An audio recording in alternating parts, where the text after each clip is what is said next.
All right, welcome back.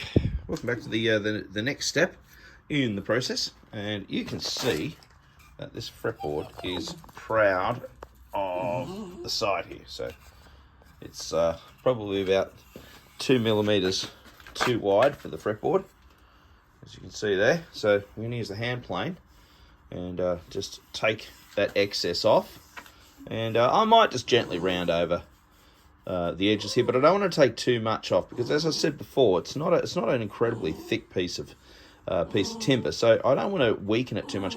I might just put a little bevel on it and just sand it smooth. There you go. So as you can see, I'm just going to be taking a bit off, and just be careful of the grain. Make sure that the grain's not coming up into the blade of the planer. Usually a good way to do it is just give it a gentle pass. I mean, it's hard to, I'm still trying to figure out. That's a smooth, so I can feel that's quite smooth. This isn't particularly sharp, I must admit.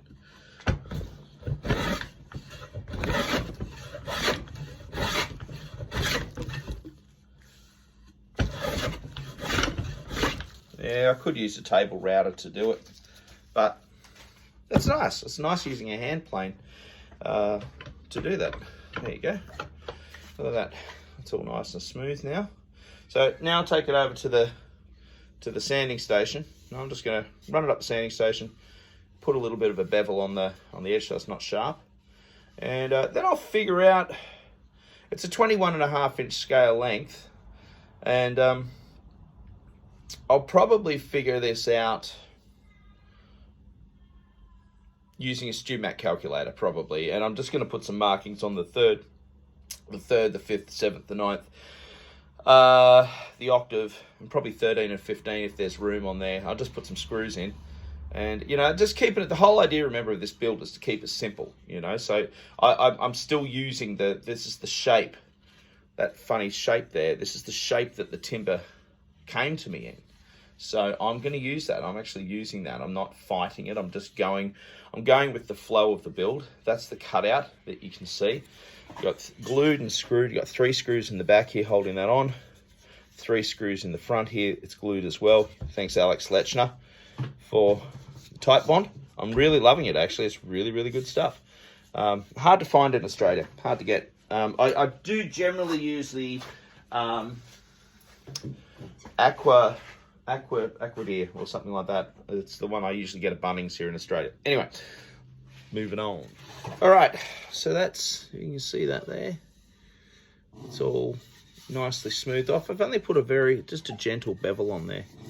Just a little bit of a curve. As I said, the whole idea of this build is just this simplicity. Yes, I did use the table router just for a second. But, this is something you could have done with a file. I just chose not to because I've got the tool there. I might as well use it. It was very quick. It was very simple. So that's that, ready to go. So this now is ready for some fret dots. So I could do this 2 different ways. One, string the guitar up once it's built. Go up the neck with a slide, because it is going to be a fretless guitar, and find with the tuner attached to the headstock, and then find the notes that I need, the notes for the 3rd, the 5th, the 7th, the 9th, the 12th, so on and so forth. Or I could just turn my phone over to Google and use the StewMac fret calculator to work out a 21.5 inch scale length, which in metric is, wrong ruler, which in metric is 545 millimeters. So 545 millimeters. So I'll probably do that. I'll probably end up doing that, 545 mil. And I'll just put some markings on and we'll go from there. Cool. Happy days.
one. Go.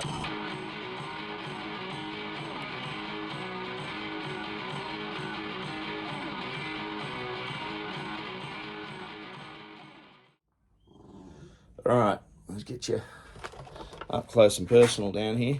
Let's see what we've got. All right. So, you can just ebonize everything, and it'll take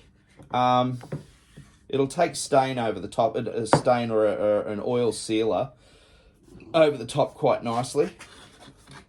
But what it basically does is it reacts with the tannins in the timber, and pretty much stains all the tannins in the timber. And depending on the type of timber and how much tannin is in the timber, especially marks and bumps and cuts. See how that's, I don't know if you can see that. See how it's starting to come out? I'll give you a closer look in a minute. But it's a natural way of staining wood. It's environmentally friendly.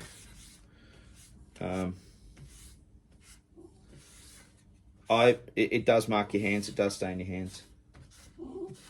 But there you go. And it really just adds a bit of character to your build. And I still don't know what I'm going to do as far as earthing the guitar, or whether or not I'm even going to worry about it, because I may not. I don't know. The only issue I've got is if you're going to play through, because this pickup will take a bit of gain. The only issue I've got is, yeah, that's going to stain my hands. The only issue I've got is whether or not, yeah, that looks great. I'm really happy with that.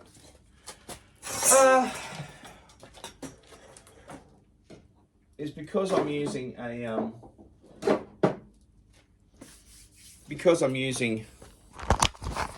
no, what I meant to say before was the only issue I've got with earthing is whether or not people want to use copious amounts of distortion, and if they do, earthing is a priority. It does have to be done. So look, just with modern music and what people want to play and all that sort of stuff nowadays, I'm just figuring, look, the best thing to do, the safest thing to do really is, hey, that's not bad as an eyeball. Because literally I just eyeballed it. All right, so what I am doing here, though, is I am going to earth the guitar, because if you're using copious amounts of gain, it's you've got to earth this sucker, because otherwise you're just going to have a massive amount of noise, which isn't pleasant. So, you know, just in the interest of oh, let's try and get that on. In the interest of, I'm just balancing it, finding a balance for it. In the interest of sanity, really, more than anything, I'm just thinking I might end up just using this, and earthing to this, which I think will work quite well. Yes, I think I'll do that. So I'm just going to mark it. I've got a couple of big flat screws down here, which I'm going to use to mount it in place. And I'll have to hammer this on the side so it doesn't cut. So I'll just have to fold that down, that little piece there. So, all right, all good. All right, so what you might have noticed, that I've done here is I've bent down the corners here, because as your hand is playing here on the bridge, I don't want someone to accidentally cut themselves on the metal here on their wrist. So, and the thing I like about this as well is you can actually use this as a bit of a whammy bar. Kind of row. So, be a nice high bridge here. And nice high action. You can see this is starting to dry.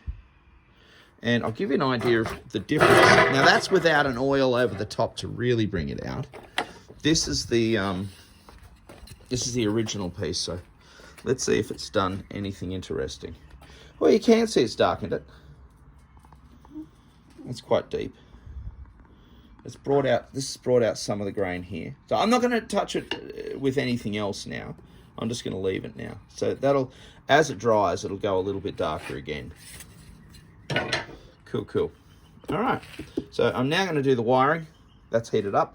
Soldering iron's all heated up, ready to go. So wire it all up now. Righto, here we go. All right, so we got the earthings here. We've got the pickup here. Very first thing I want to do is I'm just going to test it. It's obviously working. It's a noisy pickup. Usually means that it's not wax potted, which is fun. Some of my favourite pickups in the world are not wax potted, like the old Tesco ones and things like that. So to me, that's going to be a real punk sounding guitar, which would be very, very cool. Okay, now let's have a little look at the wiring. So what have we got in here with the wiring? Yes, you will notice I've put a little hole in there, a little bit of a just something to hold it down, hold the wiring together. Volume control, 500K A, which is logarithmic. So that's all cool, ready to go. We've got output jack down here.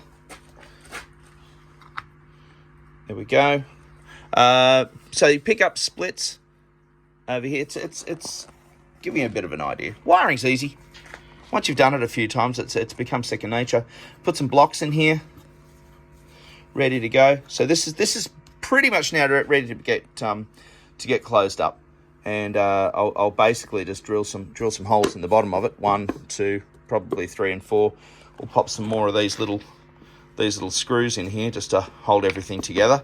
And that way, if anything happens, you can get into it. The whole idea, none of this is glued together. So, well, the neck is not glued in. You'll see there's 1, 2, 3 screws holding the neck in place up against the box up here. The bridge down, it will be here. This is actually almost dry, so it's almost ready for an oil coat, which will be really nice. Yes, I did ebonize the box top as well, and I'm just going to leave it now. I'm not going to put oil on it or anything like that. I've just given it a bit of a stain so it doesn't look so super pristine and super clean. I don't want it to. I want it to look a little bit scratched up, just gently. It is a new box, May 23. Surprising, because cigars are not a popular thing here in Australia. In a good way sometimes, and in a bad way. All right, cool. So that's the next step. Is really now I'm just gonna let it sit now and just let it dry out. I know the pickup works. That's great. So that's cool. And I'll probably do something gouch, like a bit of a skull tune or a skull knob on there or something like that. Something real dorky or something fun. Anyway, all right, we'll see what happens. All right, and here's the almost finished piece. I want to show you this this headstock. It's all a bit bizarre.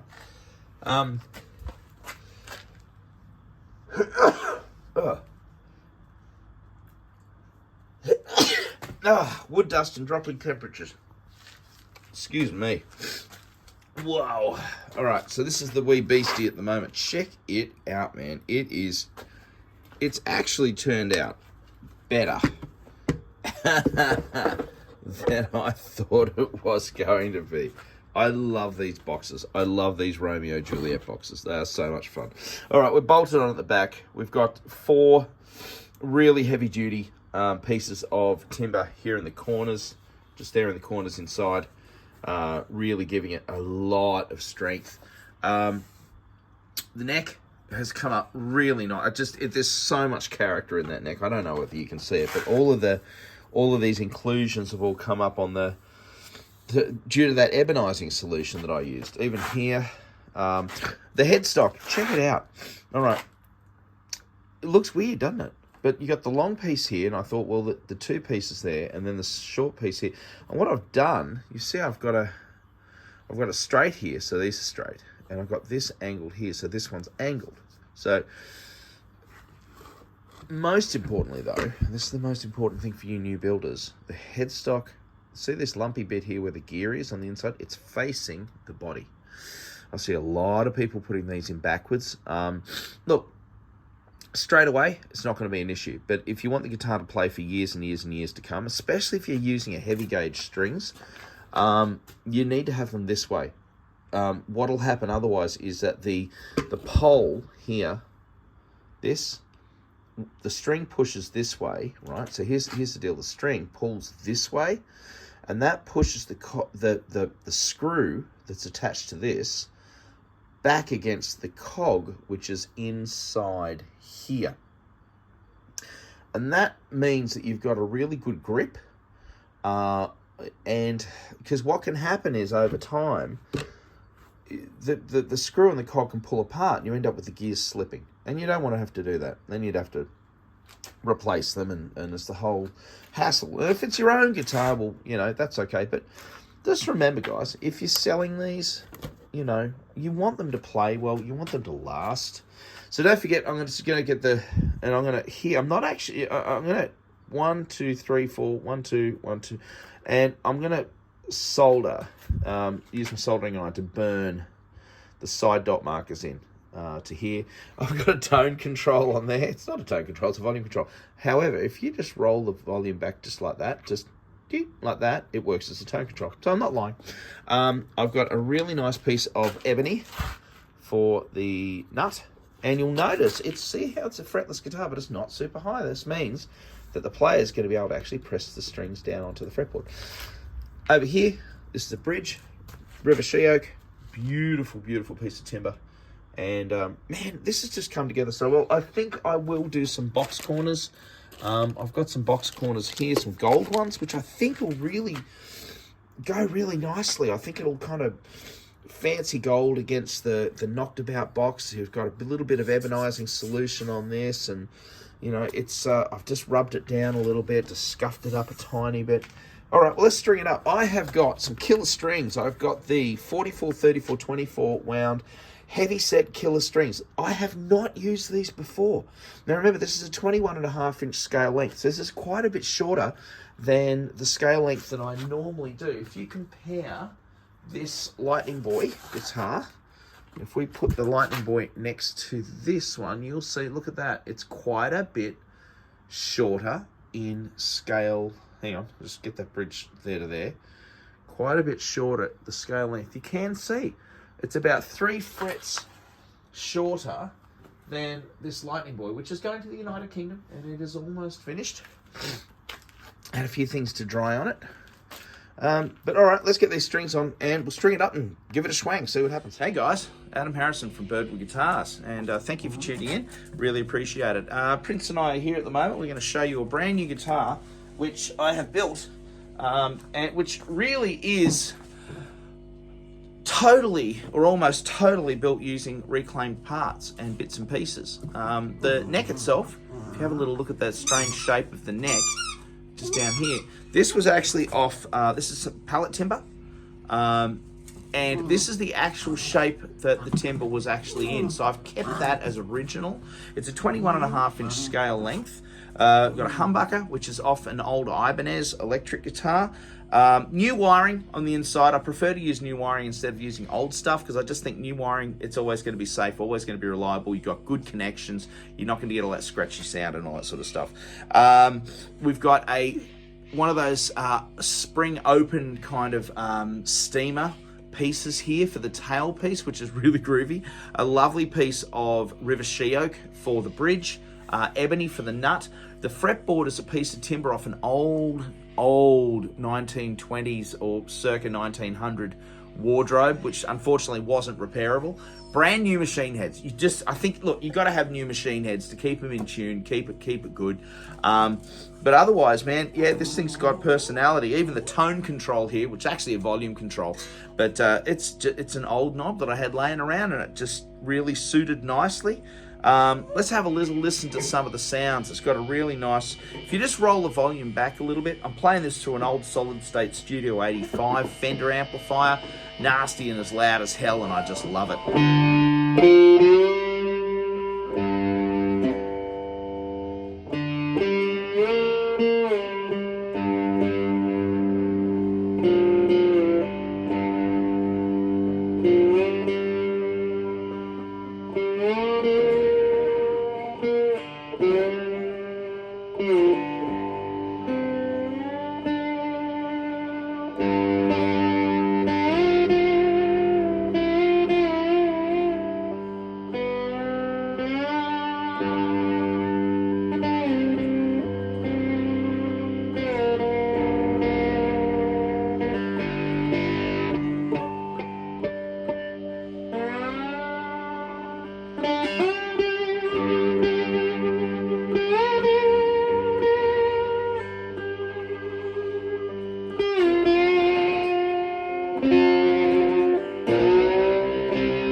this guitar is available at birdwoodguitars.com.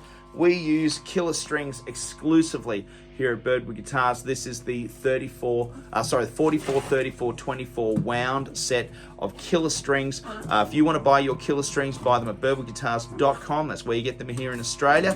We are the Australian supplier of killer strings. For you guys to play awesome cigar box guitar with awesome strings, you need killer strings. Okay, thanks for watching. It's Adam from Birdwood Guitars. Check us out at birdwoodguitars.com where you can get this. And remembering that we will be up at the Blackheath Craft Fair this Saturday, Easter Saturday, at the RSL Hall, just across from the railway tracks. That's right, Princey.